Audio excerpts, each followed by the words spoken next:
Welcome back, everyone, to another edition of Cyber Talk. I'm Cindi Carter, Field CISO of the Americas, and I'm joined by my counterpart, also Field CISO of the Americas, Pete Nicoletti. Howdy. And today we're going to talk about the Internet of Things, or IoT security. And really, we want to make sure from the get-go here, we talk about what IoT means. And it really is the network of physical objects, or those things that are embedded into sensors, software, and other technologies that we all use on a daily basis. And they're there for the purpose of connecting us and exchanging data with other devices and systems over the internet. So let's first and foremost talk a little bit about the rise of the machines, or the rise of the IoT devices. And really, internet connected devices, or IoT devices, are all around us. They're in our homes, they're in our businesses. You've heard of smart refrigerators, we've got medical devices, and the list goes on. And even smart cities exist. And they continue to be a talking point amongst many governments. And the infrastructure, the technology, and the automation that brings this connectivity and efficiency together to all daily aspects of our life also are prone to vulnerabilities. And we're going to talk a little bit about how we're going to protect those. And there's two sides to every coin, right? So the other side of it can be a bit dark. And when we talk about this, we think in terms of the darkness that surrounds a cyber attack on critical infrastructure, or even medical environments and manufacturing, business operations, or even your home environment. Cindi, thanks for the invitation to talk about this, because it is a huge risk. We're seeing, people don't realize that there is an incredible amount of IoT devices in your business and in your home. And those are entry points for hackers. The average enterprise has over 20,000 IoT devices. The smart TVs, the little Apple devices, all these smart devices that you don't really count as a laptop or a server. Those things, the average hospital has 10,000 IoT devices, and the average factory has over 5,000 IoT devices. So, if you look at what that entry point means and what the risks means, look at the number of attacks that have occurred. In 2021, the Checkpoint research team has spotted over 1 billion IoT-related attacks in 2021, and this number is going to grow. We've seen the success of botnets. We know that things are ever increasing, and there's more and more of these devices out there. In 2021, there's 12.2 active connections, and in 2025, there's this estimated more than double that, 27 billion connected IoT devices. It's unbelievable. It is unbelievable, almost to the point where we look at it as security practitioners, and our attack surface has expanded beyond our ability to even comprehend anymore, right? And so, Pete, when we think about this, and we talk about some of the challenges of this expanded attack surface that we have, with everything, and everyone connected everywhere and all the time, IoT devices are super commonplace now. And so what are some of those security challenges that an organization faces when it comes to their Internet of Things? Well, sure, Cindi. So first off, customers are not demanding security in their IoT devices. Regulators are not regulating, and the manufacturers aren't building in security. So what brings to head is IoT devices typically don't have built-in security. They're running on legacy OSs or open source OSs, and running on open source Raspberry Pis that every high schooler can hack. They typically have very weak default passwords, and nobody changes them. That's how the Mirai botnet was created, by leveraging default passwords.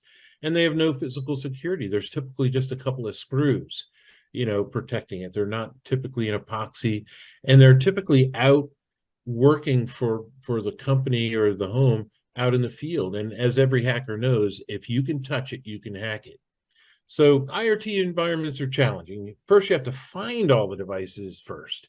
And and that's been one of the biggest problem is that you don't know where all of them are, and are they on your primary network, or are you putting them on a VLAN? So you got to find them first. So there's a wide variety of IoT devices that you need to secure, and there's a lot of insecure IoT device protocols. So we're seeing attacks against those protocols. So adversaries are looking to exploit those weaknesses in the communication protocol and the services running on the IoT devices, and then breach them, and then add their own little hacking services. So whether it's crypto mining, or whether it's participation in a botnet, or whether it's just, as we've seen with video cameras, monitoring, watching video cameras without authorization, there's tons of risk. So what they really do is it expands your attack surfaces.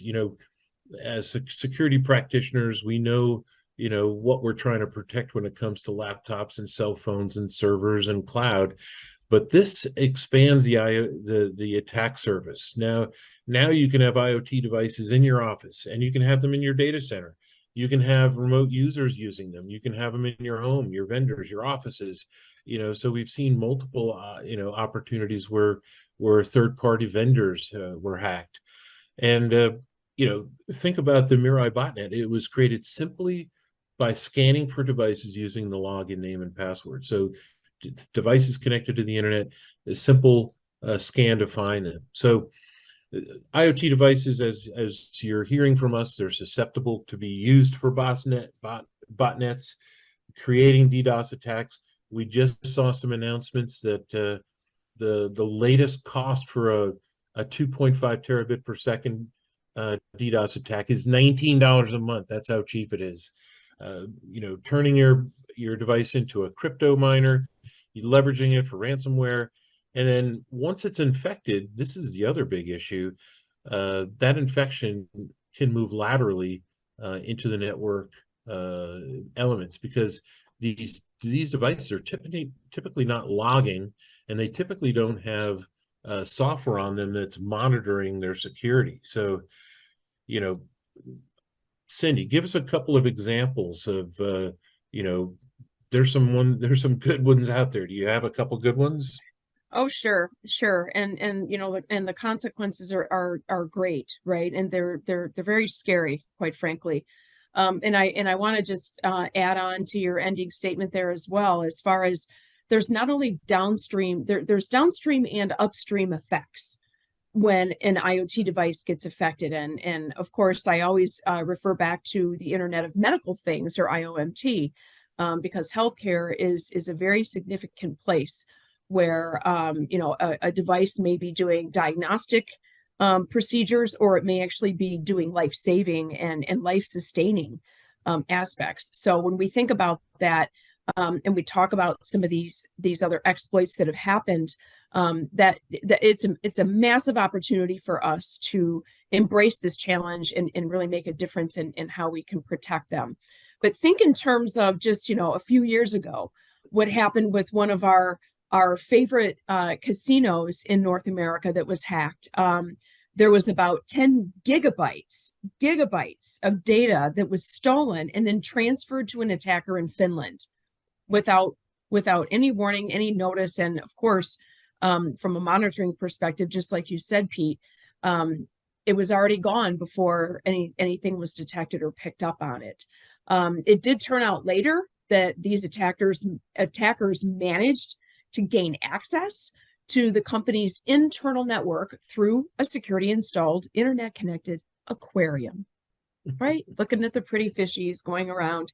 It was the IoT, or the web of internet connected devices, that were controlling the temperature and all the regulation around that aquarium, even refrigerators. We've heard of that before. And now we're talking fish tanks. And that is where some of the most unexpected places that you can imagine how an attacker can gain access. So that's number one. Remember the aquarium. The second one, speaking of water, is in our one of our favorite places in Florida. And there was a hacker that attempted to hack into and poison the water supply in Florida. And this was just maybe about a year ago? Yep. If I remember that correctly. And a worker actually spotted the increased amount of sodium hydroxide, which is the layman's term for that is lye, in the water treatment system, and was able to reverse the action. So thank goodness for that. That could have just been detrimental to hundreds of thousands of people. So when we think about that, that's getting a little too personal for me. I don't know about you, Pete, but I drink water all day long. Um, Absolutely. and then, last but not least, you already mentioned this. Security cameras are a real massive opportunity for attackers to gain access, even exposing Tesla and jails and in hospitals. And there was recently a group of hackers that claimed their fame and said that they breached a massive trove of security camera data that was collected by a Silicon Valley startup. They gained access to live feeds of 150,000 surveillance cameras that were inside of various hospitals and companies, organizations, police departments, prisons, and schools. And not only that, they were able to view video from inside women's health clinics, psychiatric hospitals, and offices from the startup itself. Well, now So, you know, now you know why the federal government doesn't allow Chinese cameras to be purchased for federal opportunities, because the Chinese ones are just a backdoor. well, and when you even think too about some of these cameras, especially ones in hospitals that use facial recognition technology to identify and categorize people. I mean, the attackers were able to do that. They leveraged that, so Hmm. they had access to the full video archive of all of those customers and all of those patients. And that, quite frankly, like I said, that's personal, right? Your medical data, drinking water. These are things that we all use to survive. And so we've got some solutions though, right, Pete? So let's talk a little bit about what Checkpoint is doing, and some of the things that we could dive into around IoT protections. Absolutely, Cindy. So, as you can tell, traditional security is no longer good enough. The tall moat with the oil and the guys with arrows, and the alligators in the moat, that's not good enough. The back doors that nobody's monitoring have to be monitored, and we've got the solution. Quantum IoT Protect is the Checkpoint solution, and it's quite advanced and it's unique to Checkpoint. No other major security vendors offering this. And what does IoT Protect do? First off, it finds everything. That's the biggest challenge in step one, is finding it. So it automatically maps, profiles, and assesses all your IoT vulnerabilities on your network. It fingerprints everything. So now you have a complete understanding of your landscape.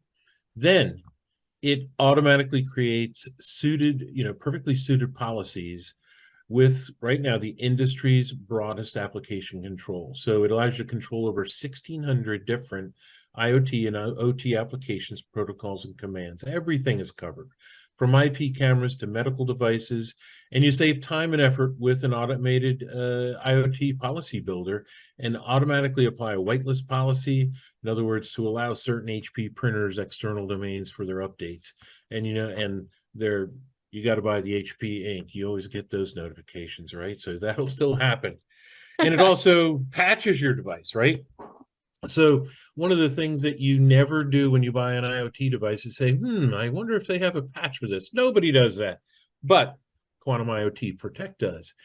It patches your device from known exploits, and it uses an on-device nano agent to make every IoT device safe to use. And it achieves this by analyzing the device firmware and looking at the version. It automatically generates a tailored nano agent, and then implements an on-device runtime protection. So you don't have to worry about, patching and updating.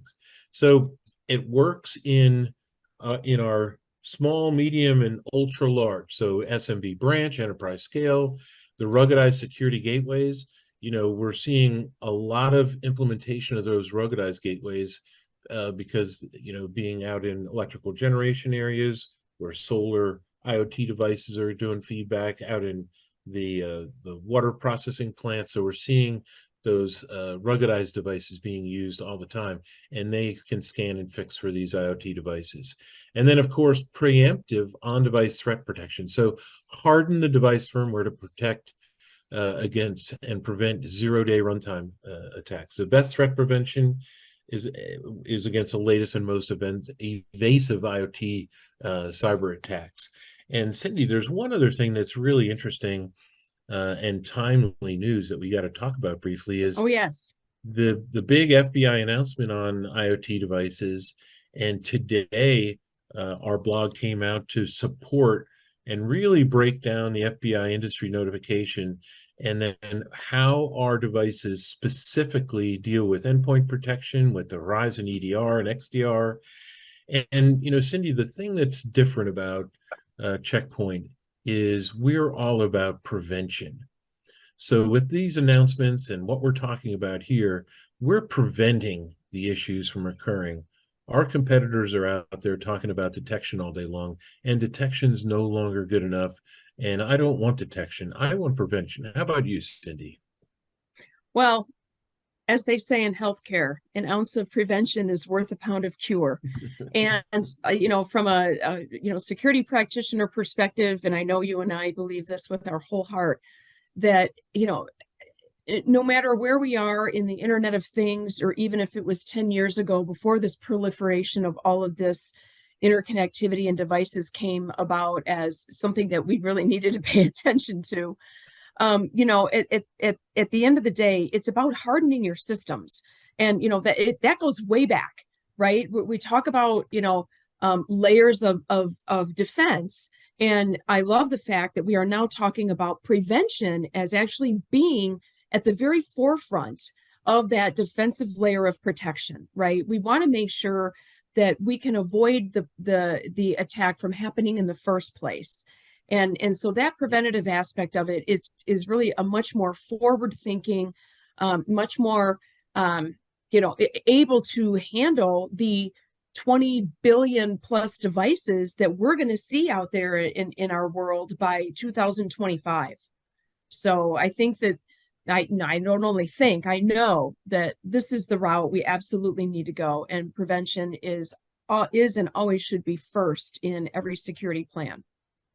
Yeah, so check out that blog announcement and link to Yes. that FBI announcement and look at how our specific products can give you that prevention attitude rather than detection, and get to understand this risk with our quantum devices being able to scan and find. So I've enjoyed speaking with you, and hopefully our audience has learned a couple things and can use this for your action item today. It's been my pleasure. Stay safe, everyone. Bye-bye, everybody.